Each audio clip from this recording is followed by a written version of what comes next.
Mi nombre es Isaac Palafox, soy internacionalista por la UNAM.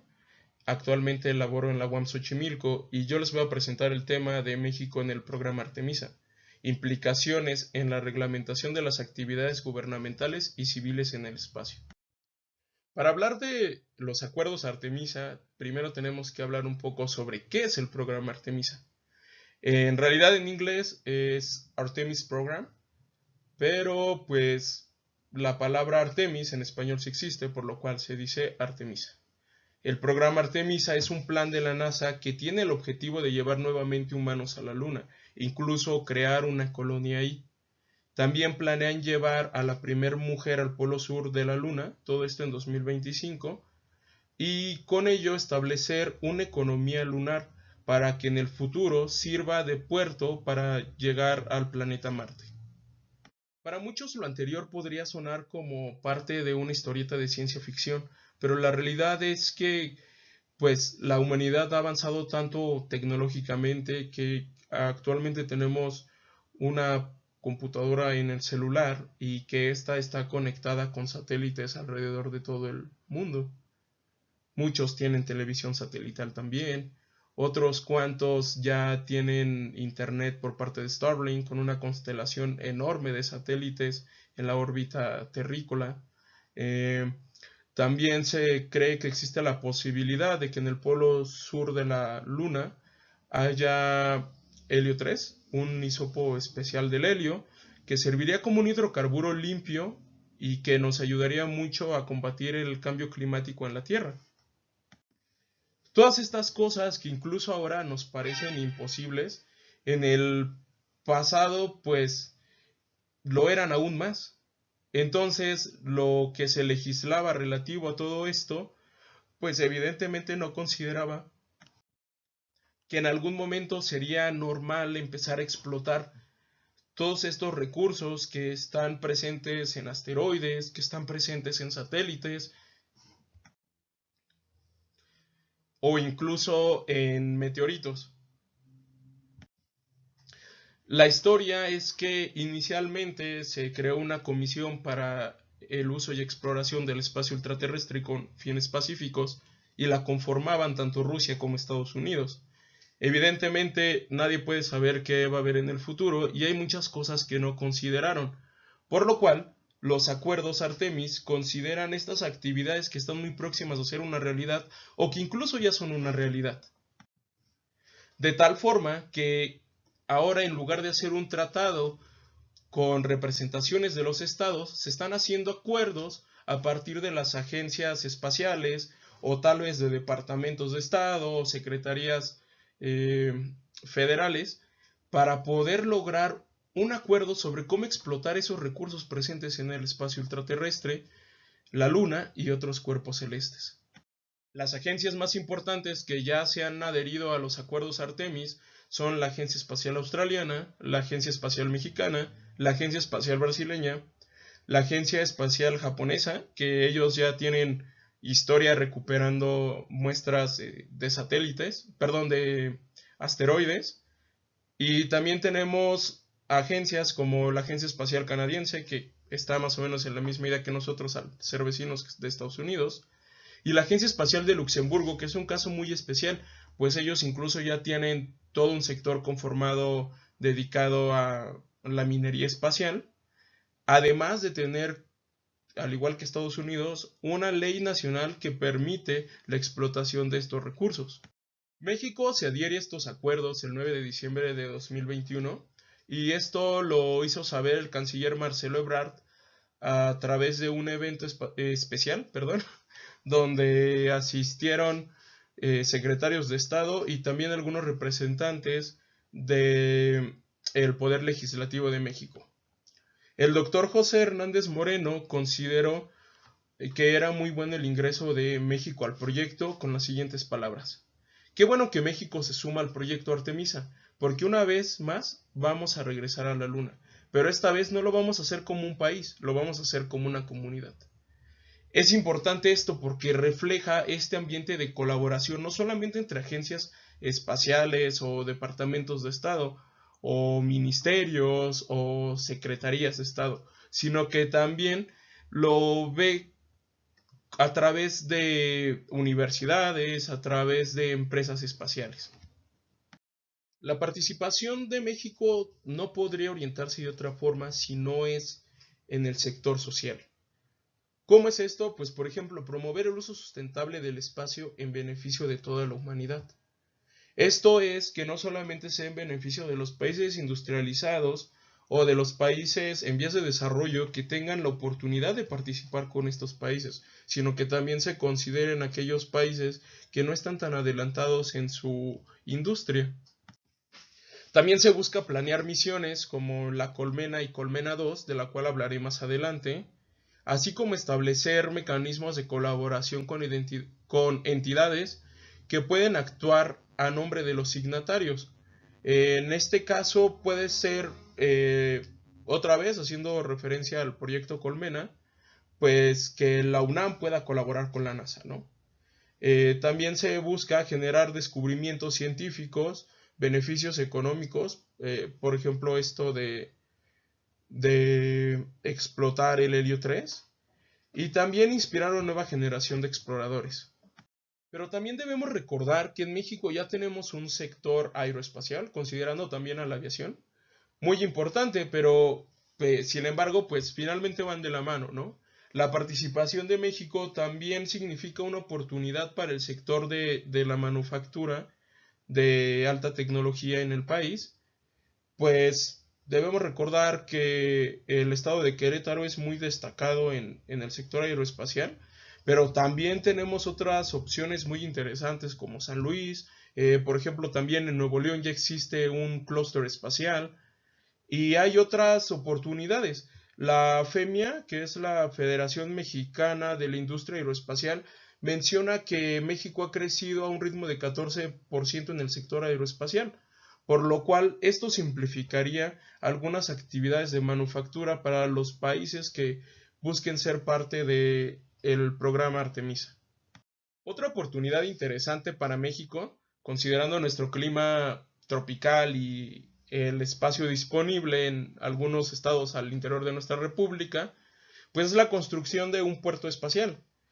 En este caso hay varios estados que se han candidateado, pero hay uno que lleva la cabeza y que es el municipio de Tonalá en Chiapas, pues incluso han sido vistos con buenos ojos por la NASA.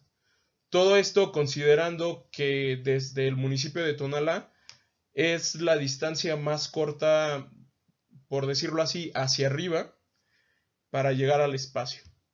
Otra oportunidad interesante es para los habitantes de Matamoros en Tamaulipas, pues muy cerca estaría el puerto espacial de SpaceX y ahí tendrían una buena oportunidad de trabajo. Como lo mencionaba anteriormente, el proyecto Colmena y Colmena 2 son misiones de la Universidad Nacional Autónoma de México que buscan estudiar la superficie lunar mediante inteligencia artificial aplicada en nanorobots. Estos nanorobots son muy interesantes, son 5 y todos ellos tienen sensores que hacen funciones distintas entre cada uno. Y también es muy interesante que el peso total de los nanorobots no supera el peso de 3 smartphones actuales. Hay que considerar que en la Luna no hay satélites que puedan crear una red de GPS, por lo cual el proyecto Colmena busca crear un mapa para la navegación en la Luna, además de que al mismo tiempo están estudiando el regolito lunar para saber si a partir de ello se podía extraer oxígeno u otro tipo de minerales. Esta misión va a durar 13 días terrestres, lo que es equivalente a un día lunar, y estos nanorobots serán enviados en 2024. El que México esté en el programa Artemis no quiere decir que estemos alejados de otros proyectos que se tengan como país, sobre todo a través de la Agencia Espacial Mexicana. Y considerando esto, pues debemos tener muy presente que México es la sede de la Agencia Latinoamericana y Caribeña del Espacio, lo cual abre una oportunidad muy importante de colaborar con otras agencias parte del programa Artemisa. En ese mismo sentido, es una buena oportunidad para la NASA y para Estados Unidos de establecer sus acuerdos Artemisa como una interpretación del marco jurídico internacional existente, pues México podría sumar a todos ellos, a este programa a todos los países de la CELAC, al mismo tiempo que esto nos permitiría poner en marcha el sistema Bolívar de nanosatélites latinoamericanos, enfocado en llevar conectividad a las regiones más marginadas de Latinoamérica, a la par que también permitiría, por ejemplo, monitorización de fenómenos meteorológicos. Entonces es un ganar-ganar y una forma en la cual se podría extender aún más la colaboración de el programa Artemisa y de la Agencia Latinoamericana y Caribeña del Espacio. Como tal, los acuerdos Artemisa llevan el nombre de Principios para la Cooperación en el Uso y Exploración Civil de la Luna, Marte, cometas y asteroides con fines pacíficos. Todos ellos, como se mencionaba anteriormente, son una forma en la cual se busca complementar el marco regulatorio internacional existente en el sector espacial, pero también debemos saber que el derecho internacional muchas veces no funciona como el derecho nacional. Por ejemplo, en el derecho nacional podemos decir que ese derecho es unidireccional. La persona que es sujeto de ese derecho realmente no es quien lo está creando, sino que lo crean entidades como los legisladores o como los jueces. En este caso no, en este caso las personas que van a ser sujetos de ese derecho sí son quienes están generándolo. Por ello es muy importante establecer acuerdos con otros que vayan a ser sujetos de ese derecho. En ese mismo sentido, el derecho internacional se ha ido formando a partir de acuerdos primero entre dos o más naciones y ya después se van agregando más y más y más naciones, o en caso contrario se trabaja a partir de Naciones Unidas, sobre todo en la Asamblea General. Y bueno, estos han sido las fuentes tradicionales del derecho internacional. Sin embargo, debemos saber que muchas veces también la costumbre es parte de este derecho. Por ejemplo, la aplicación de aranceles es una forma en la cual se creó el derecho internacional a partir de la costumbre. Y también cuando se retiraron esos aranceles a través de acuerdos, es otra forma en la cual la costumbre de facto empezó a crear las leyes del derecho internacional. Sin embargo, esas leyes internacionales a veces pueden estar en conflicto con leyes que sean domésticas. Por ejemplo, Estados Unidos y Luxemburgo tienen regulaciones nacionales orientadas a la explotación de los recursos naturales presentes en el espacio ultraterrestre, la Luna y otros cuerpos celestes. En este mismo tenor, pues los acuerdos Artemisa han buscado dar soluciones a interpretaciones del marco regulatorio internacional existente, sobre todo del tratado conocido como Tratado del Espacio Ultraterrestre.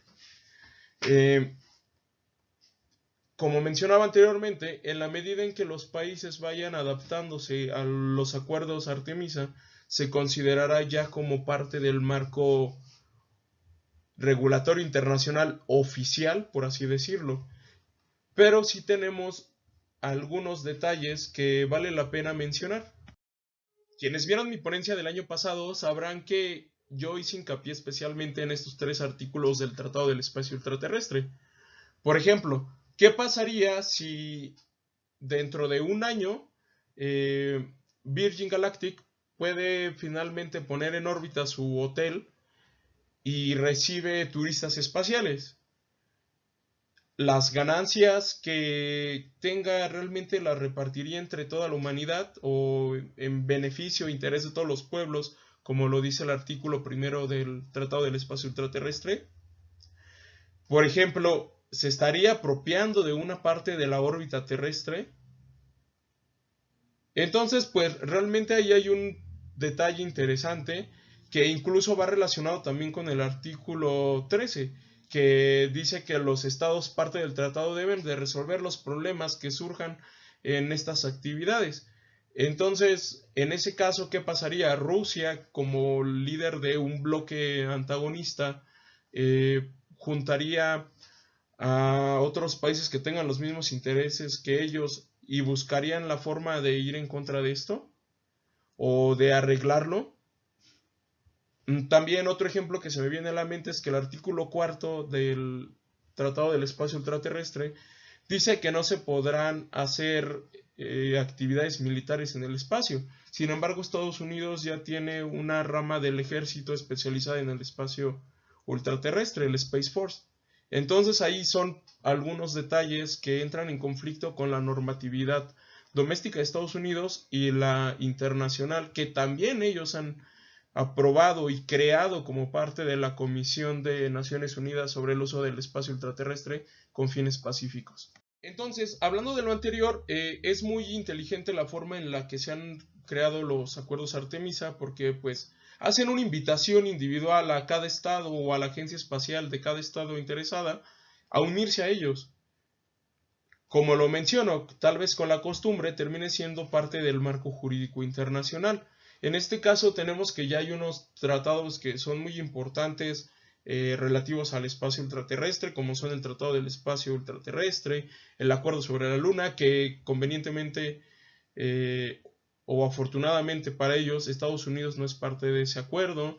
También el Acuerdo sobre la Responsabilidad Internacional, el Convenio sobre el Registro de Objetos Espaciales, el Acuerdo sobre el Salvamento de los Astronautas.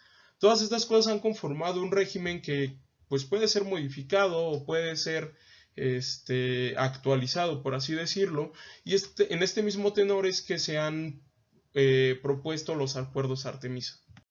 Continuando con las críticas, pues realmente hay países que han sido invitados, por ejemplo Estados Unidos y Rusia tenían una tradición de colaboración en el sector espacial que actualmente ha decaído con el programa Artemisa y con todo lo relativo a que ya tienen empresas muy importantes trabajando en este sector.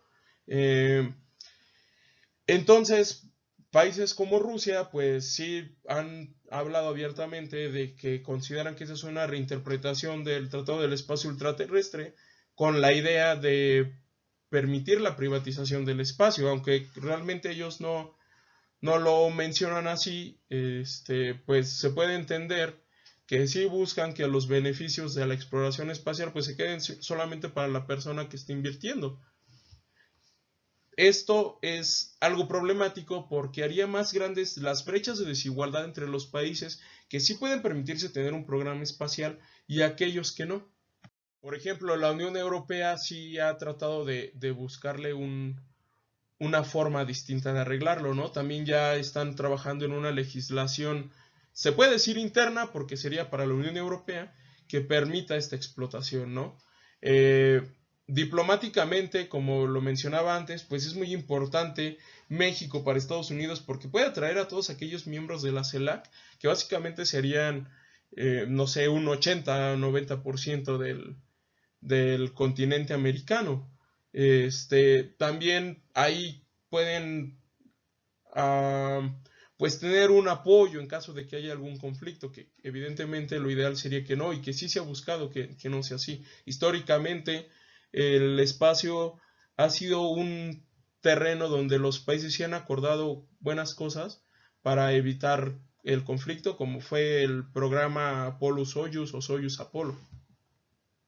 Y es que este programa fue muy importante porque sentó las bases de la cooperación internacional en el espacio, que finalmente es lo que se está intentando con el programa Artemisa.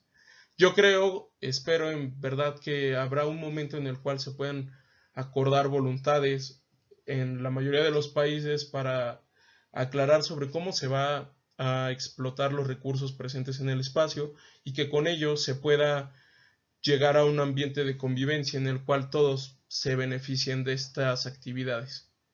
No me queda más que agradecer por su atención y por su interés y pues les dejo mi correo para cualquier situación relacionada a esta ponencia en la cual quieran profundizar. Muchas gracias.